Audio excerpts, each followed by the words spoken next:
Hi guys, so what's up and welcome back to another video. And today's video is share ko sa inyo kung paano maging firm and define yung curly hair natin. So ayun guys, kakatapos ko lang maligo ngayon. And kung makikita nyo guys, basa-basa pa yung buhok natin. Step 1 para hindi siya maging frizzy and dry yung buhok natin is habang wet pa yung buhok natin ay kumuha tayo nitong ayan, hair cream from Shata. This is a hair curl cream and this is for curl defining, create shine, and this also restore moisture. So ito ay 250 ml.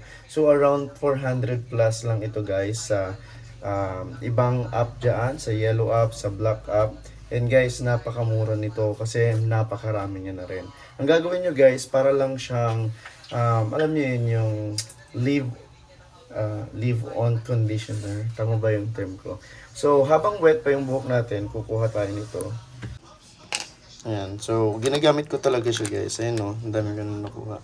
So, kukuha lang tayo ng ganyan. Or depends. Gagawin natin is, nilalagay. Ina-apply ko lang dito sa buhok ko. Tinatap-tap ko lang. Tapos, alam niyo yun. Kina-crunch ko lang na ganyan. Tama ba yung term ko? Ayan. So makikita nyo guys, na-define yung pagkakulot niya.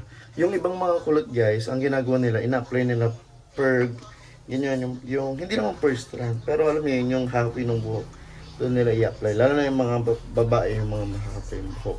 Pero ako, ginagawa ko lang, habang damp, ganito, ina-apply ko siya, and minamassage ko siya. Patong lang. Hindi ko siya ginaganon. So patong-patong lang. And guys, ibo-blower nyo na lang to. Tapos, ibo-blower or hayaan nyo, i-leave nyo na lang as is. Alam, parang messy siya na kulot-kulot. Yun yung parang gustong style ngayon na ma-achieve. And malaking tulong guys, tong hair curl cream na ito. So this is, ilalagay ko na lang yung link dyan if ever gusto nyo rin mag-order ng ganito. And promise guys, sulit na rin. Makikita nyo, mamaya, mag-film ako na hindi na siya ganun ka-wet. Pero parang wet look yung style niya. So, ayun guys. See you later. Hi guys. So, ganito yung aking hair ngayon. After ko maglagay nung Shata na hair curl cream.